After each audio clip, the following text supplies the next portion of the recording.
Hey guys, it's Tatiana here, and today I'm going to be talking about how to deal with jealousy or favorites.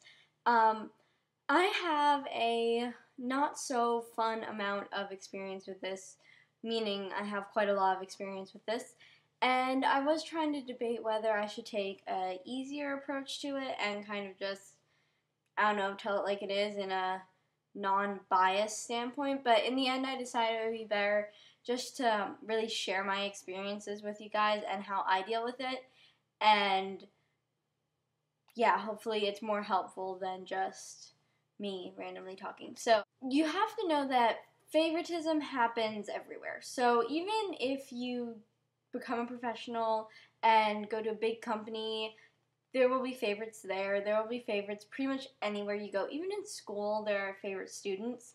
So it's not really something that's avoidable. So that's really an important thing to know, because changing your circumstances isn't always going to change the situation. Your teacher most likely doesn't notice that they have favorites. And if they do, they most likely won't admit that.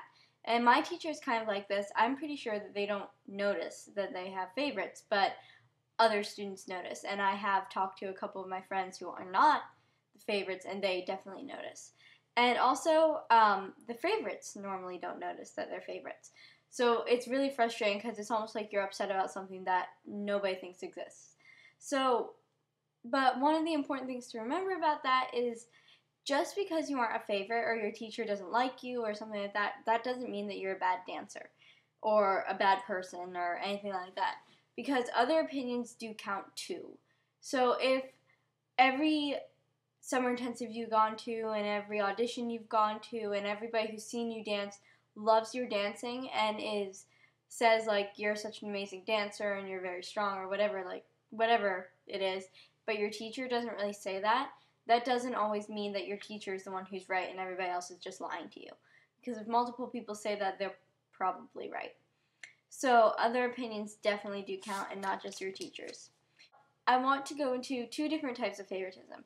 First one is ignoring. I have been on the receiving end of this favoritism in different seasons of life, and then also one time, well actually over 2 summers, we had a guest teacher at our studio, and it was a guy, and it was like my first guy teacher. It was like when I was 10 or 11, and he had favorites, but his favorites weren't like the best dancer favorites or just like I know their family favorites. His favorites were the white girls. And I don't mean to sound rude when I say this, but he liked the tall, skinny white girls. And I'm Hispanic, obviously, and I am neither tall nor skinny. So obviously that wasn't me. And I was talking to my mom about it, and I realized that all the people he ignored were the people who were African American, who were Hispanic, who were Asian, stuff like that. And he loved the girls who were very American looking.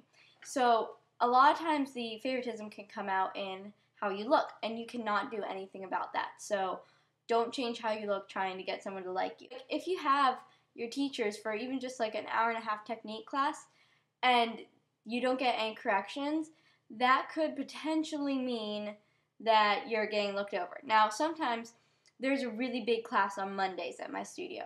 So there's like this class that pretty much everybody in the upper level takes. And it's unusual to get corrections in that class because there's so many people. And if you do, they're more like class-wide corrections or just a couple. There's a difference between like not getting corrections as in it's a big class or it's an unusual atmosphere or something like that, and not getting corrections as in you're constantly being overlooked, which is really annoying. So I don't know about you guys, but I have more than one teacher. I have like 4 different teachers or something like that. And if you're being ignored, one of the things you can do is ask another teacher what you can improve upon and how you can get better and stuff like that, because they're probably willing to invest some more time into you, because just because one teacher doesn't like you doesn't mean that none of them like you. So I think it's pretty rare that all your teachers will not like you, and if they don't, then it might be something that is a problem with your attitude, or a problem with maybe you're always in class late or you aren't consistent or something like that. But that's a different thing altogether.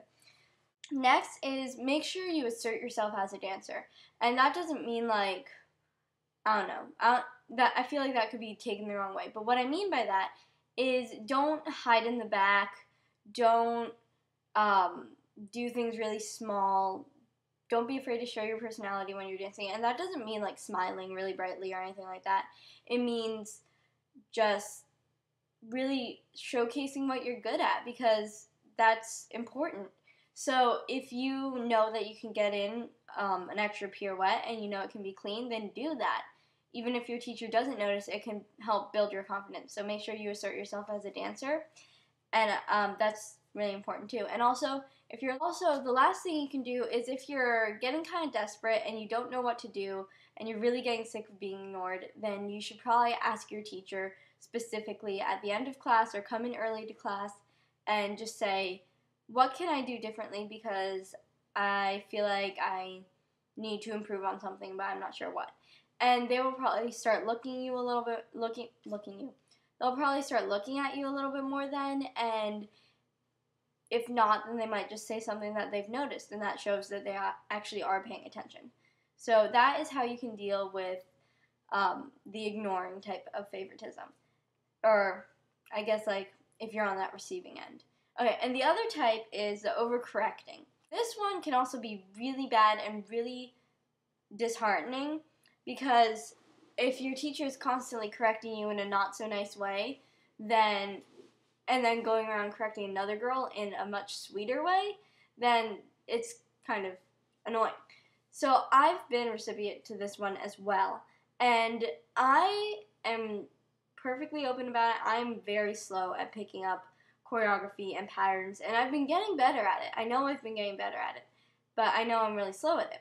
So that, I know, frustrates my teacher. I mean, it frustrates me too. So she takes that as like laziness sometimes, as opposed to I just can't remember, even though I was listening as hard as I could. So some of it you have to remember not to take to heart.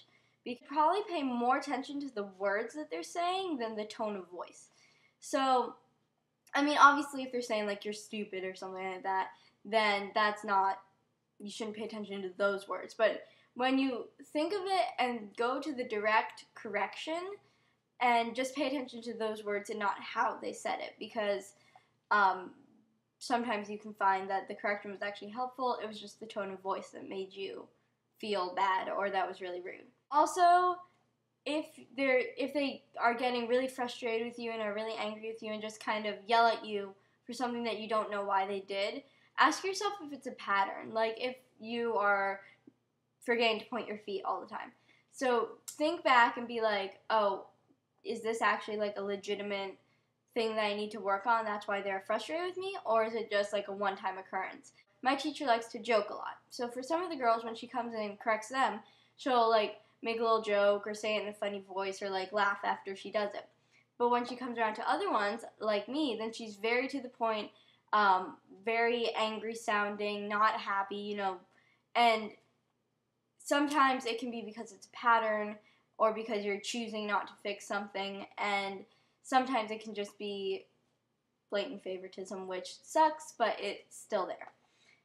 So also the last thing, which is really important, is if it's bullying, like if your teacher is constantly on you and attacking like how you look or how you dress or your family or your personality or something unrelated to dancing, if it's bullying or harassment, then you should leave the studio, because that's not a good circumstance to be in, or at least stop taking classes with that teacher.